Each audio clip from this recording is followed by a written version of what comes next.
I am Jeffrey Ironfist in World of Tanks. As I promised, I will be doing another comparison with the O-I Experimental this time. I'll be playing the Grille. It's tier 5 SPG, so same tier as the O-I Experimental. And so that's a better comparison. I have the results for this one. I have nicknamed it Brunhild.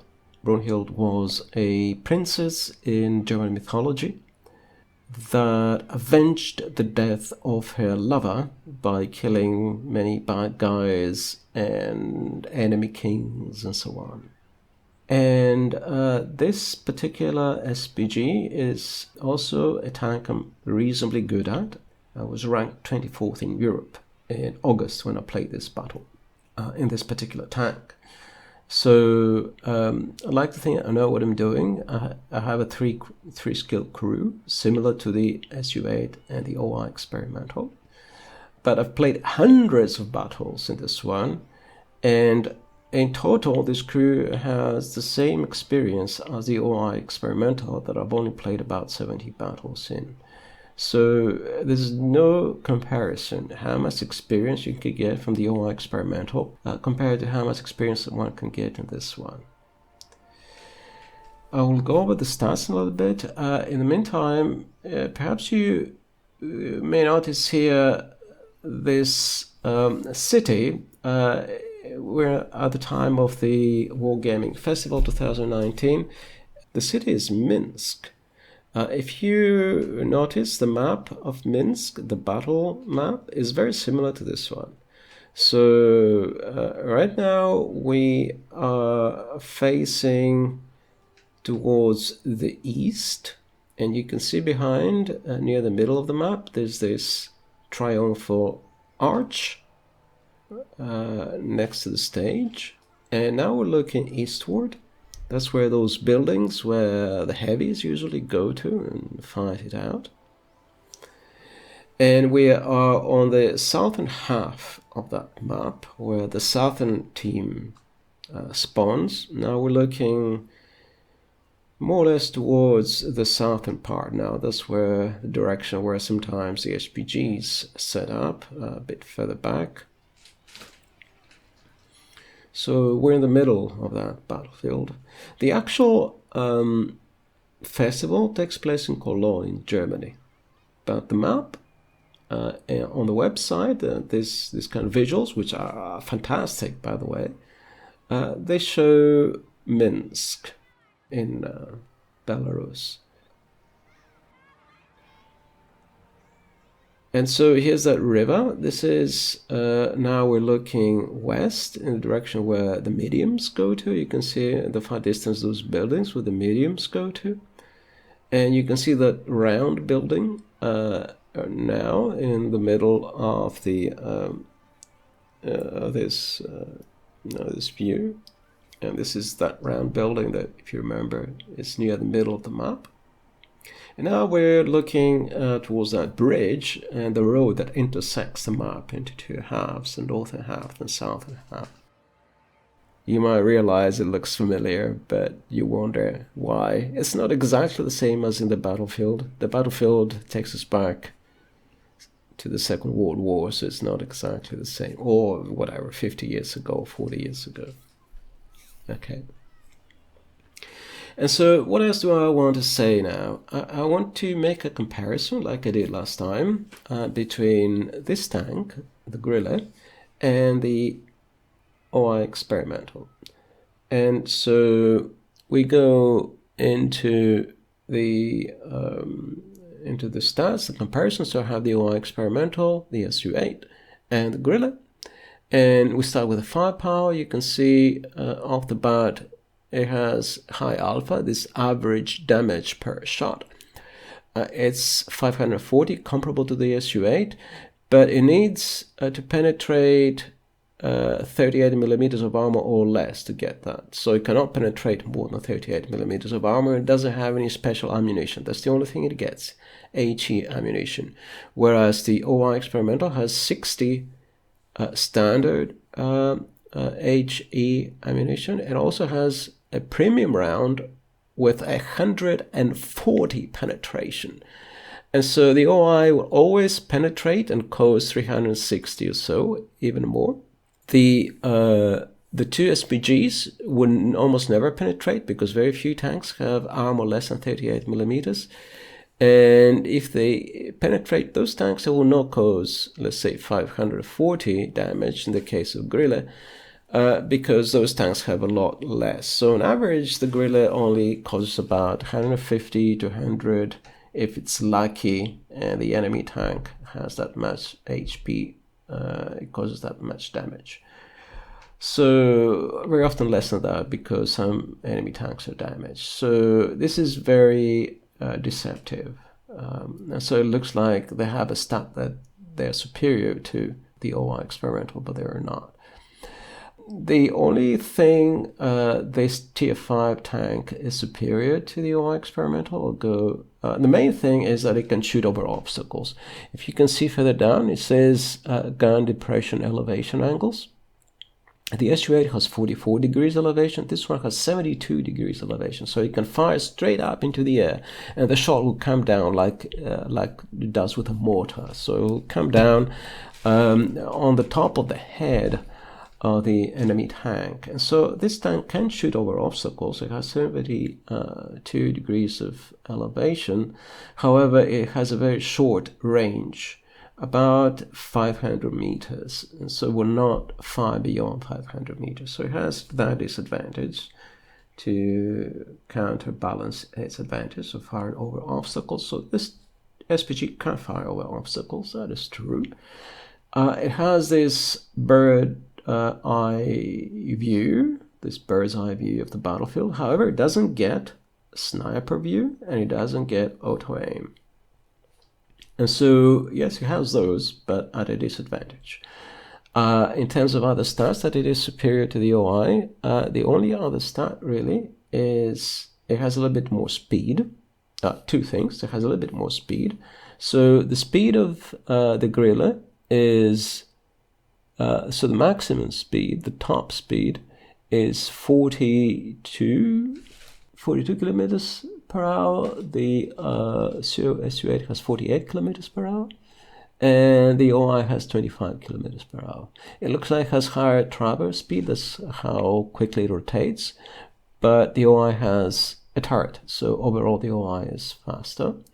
And the only other thing, as I said, other than the faster speed, so it can run away from the O-I experimental, is it has a decent signal range, very good in fact, signal range, but above all it has very good concealment. So the other two vehicles are very large, they're huge as houses, bigger than houses even, and so when they're so big they have very little concealment, but this one has decent concealment. It has a value of 35 compared to 17 for the SU-8 and 4 for the O-I experimental. So it is superior in some ways, in some small ways, and inferior in every other way. For example, the armour, for example, is much less.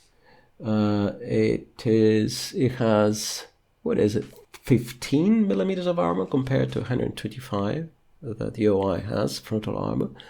It has only 240 hit points. The SU-8 has 270. The O-I has 700 hit points.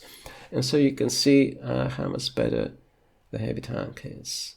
So without further ado, let's go into battle. And we are in the ghost town. This is Brunhild, my nice Grille. And this map is quite an interesting map, a little bit like the Polish map, Studianski. So this one also has terrain for all tanks, whether you're in a light, medium or heavy tank, a TD or an SPG, there's room somewhere for you to go. This is a nice spot for you. So this SPG, as I said, has a relatively short range, about 500 meters, so will not be able to fire all the way across the map. So I cannot put it too far back. I'll start here, but then I'll gradually move forward. You may notice during the battle, with every shot or between shots, I'll be moving forward.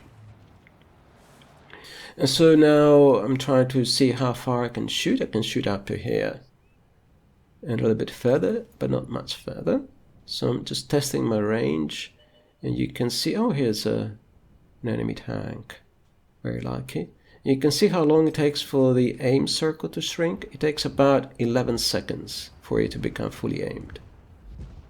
There. It took 11 seconds, and so 11 seconds the tanks are moving around. They're not going to stay still most of the time. And so you have to pre-aim 11 seconds in advance of where you think the tank is going to be. So you have to aim where you think the tank is going to be in 11 seconds from now. Fortunately, this one is staying stationary, and we hit him. That was close, he said in German. I would have had line of sight to this one if I could see that far. Most tanks cannot see that far. And so that's the advantage of having this bird's eye view. You can see further than the other tanks. Missed.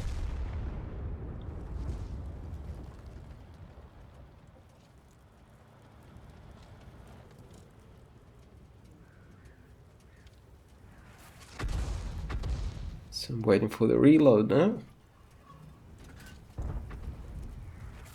And it looks like he's moved. He had moved after he was shot by the other arty. He moved. And another tank is shooting him. So you can see we have line of sight to this tank. He's not like behind a building or something. Now up here I cannot shoot that far. Yeah, so my range is not that far. I could not shoot at that tank. This one has been spotted behind those bushes, and I'm waiting for the circle to shrink. Every time you move, you traverse your tank. It takes 11 seconds for the circle to shrink. And now I got him. And how did I get him there? I had the feeling, sometimes you get a feeling about how enemy tanks are moving. They have a pattern. Sometimes they move away from a bush and then start moving towards the bush again. After a certain time, you can see how they're hesitating when they think they're ready to go back to the bush. You can judge where they're going to be, because always you have to shoot somewhere which may be up to 11 seconds in advance of where the tank is going to be. So keep moving around, because I want to be close to targets. So we're pushing forward, and so the enemy's retreating, and a lot of tanks have gone to this hill. So there's one spotted. 2 of them have been spotted. There's a Marder 38T, and what's the other one? M something, T67, I think, or T78, T67, something like that. I cannot see because my resolution is not good enough. So I was aiming at the American tank, but I got the Marder 38 that had taken sort of barricaded behind it. So by accident I got the other tank. And there are another 3 tanks now around here. So here's an M10, we killed it. It's a French tank, tank destroyer. You can see some various things are falling, and so I know there are more tanks here. There's a T28.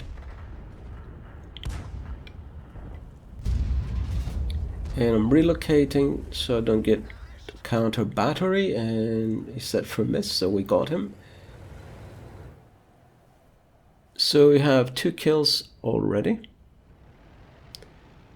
and we're down 9-9. So we're not winning. Oh, we have 3 kills, sorry. We have 3 kills. And our team is not winning, even though I've killed 3 enemy tanks. This is what the O-I experimental had done.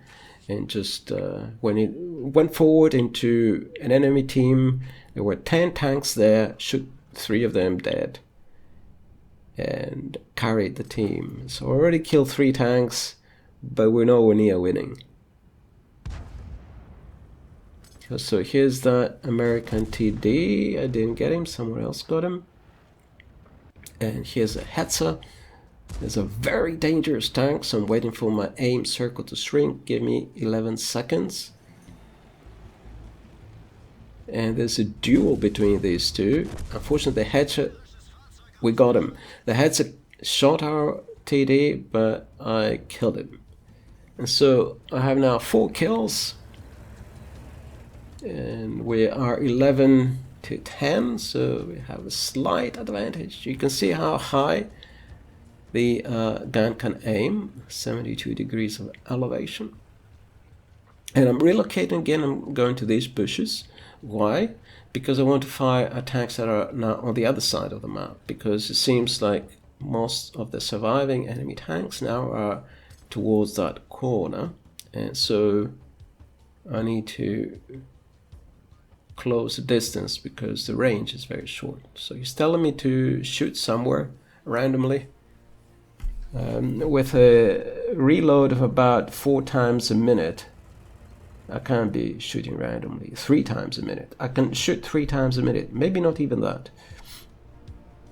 And so I cannot just be shooting around randomly. Now, unfortunately, this Coda, this enemy tank, has turned out behind our base, and he's rammed the other SPG. So the other SPG now has been killed, and I couldn't wait for my aim circle to shrink because he was running away and he was lit up, and now he's gone dark. So I wanted to shoot at him before he disappeared, and so I couldn't wait for my aim circle to shrink. So it caused a little bit of damage, but I didn't penetrate him. And so now I'm in a tight spot because I have no protection from this side, and I have to fight like a normal tank. So what I'm doing now, I'm fighting like a tank destroyer, and I got him. I got him, but I'm spotted, so I have to run. I have to run quick because counter battery is coming. The enemy still has 2 SPGs, so he missed me. It was close. It wasn't that far off, but luckily he missed me. So I have to find now another spot, and I have to assess the situation, what's going on. Something the O-I never has to do, it just lunges forward. Now what I have to do now is find a spot that's not too far from our base, because it looks like we're 12-12, and the battle can go either way. There are 3 tanks left on either side. So each side has 3 tanks. So I've gone to this spot because it's not too far from our base in case the enemy tries to cap. And at the same time, it's not a spot you'd expect to find the SPG. So if one of the enemy tanks comes randomly searching for me, won't probably think of searching this spot. Now we have 2 TDs, and the enemy has 1 TD and 2 SPGs. So we should have the advantage in principle. Here's one of the SPGs, is behind the building, and one of our TDs, the Hetzer, has taken a hit. He's trying to shoot at this guy for some reason. Can't do it. I tried to stun him, but I failed. So here's that Hetzer, and unfortunately, the enemy AT2, the enemy TD, has turned up just in time. And now the Hetzer is fighting 1 versus 2. Now we had another TD up on the hill, but unfortunately he's moved. He would have had a shot at this AT2, but he moved. And so he didn't have a shot. I fired a shot in a hurry, and I missed. I fired a shot in a hurry because he was going to move, and I could see that. And so the other TD went down from that hill. A big mistake, and so he was shot by the enemy SPG. Yeah, I missed again. And so what we have now, I'm on my own right now. I've killed 5 tanks, and I'm on my own. Here's the AT2. I can see it coming this way from the trail of stuff it leaves behind. Demolishes various things. So I know it's coming my way in this direction. I don't know where the SPG is going to go to. I am in a position that I'm reasonably close to the base, so I can go and decap and reset if I have to. And I have a feeling the 82 knows where I was firing from because he was being shot. And so he's coming my way. So I have to ambush him, basically. I'm behind a bush here, and he's coming in my direction. He's confident that he can kill me. He doesn't know exactly where I am. He probably thinks I'm in that area that this other guy was telling me to go to. Yeah, so he thinks I'm on that hill somewhere there, but I'm not. I'm in this very unusual place where he wouldn't expect me. So here I spotted, I guessed correctly, he's going for those hills. And now what I'm doing is I'm backing away, so the bush gets bushy, so he cannot see me. Bush gets opaque. He goes for the wrong hills. Now he probably knows, he sensed something, he knows he's been spotted maybe. And I killed him. I killed him, and he didn't spot me because I was behind the bushes, far enough behind, so I couldn't be spotted. And now there's the enemy SPG. We're one SPG against another SPG, and he's in the base, and I have to decap. And I'm going to take one shot here. Where am I going to shoot? I'm looking for any area that has some concealment. For example, here has some scrub. And I got him.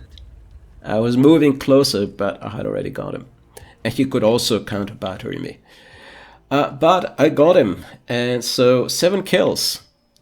I definitely carried. I mean, 7 kills, I wouldn't have won if I wasn't in the team. And you see how much experience I got? It's a lot less than you might think. So I got 1,400 and something damage done. That's more than the OI did in its battle. I got the Bruiser badge, first class honors, the Bruiser badge. I got Top Gun for killing at least 6 enemy tanks, and I got High Caliber for causing more than 1,000 damage and more than 15% of the total damage caused by my team. You can see there 1403, 7 kills. And I did a little bit of profit, that's nice. But what's the important thing here? If you check, with 1403, I have 861 total experience. The OI, with less than 1,000, because it also had done some spotting by lunging forward into the 10 enemy tanks, it had actually gotten 950 something. So it had gotten about 10% more XP than I got in this tank. And you can see how this goes. You can see how the O-I Experimental in 70 battles has already more or the same kind of experience that I have in hundreds of battles. I think I've played something like close to 400 battles in this tank. And I haven't gathered more experience. This was one of the better games, of course. I haven't gathered more experience because it's so hard to actually have an impact with an SPG that's inferior to practically any other tank in practically every single way. And someone told me in the forums, I am an SPG apologist. I'm not an apologist. I actually think these tanks are useless. They're rubbish. You shouldn't play them. They're a piece of junk. I mean, they don't compare at all to some of the heavy tanks or any other tank you can play, in terms of how easy it is to play the other tanks and do well in them, and how difficult it is, even with seven kills and doing all this moving around and pre-aiming and trying to guess where the enemy is going to go and all that, and playing all battle for something like 10 minutes or so. Not like the OI who got all that XP in a minute. Still, you make less XP than any other tank. Thank you for watching.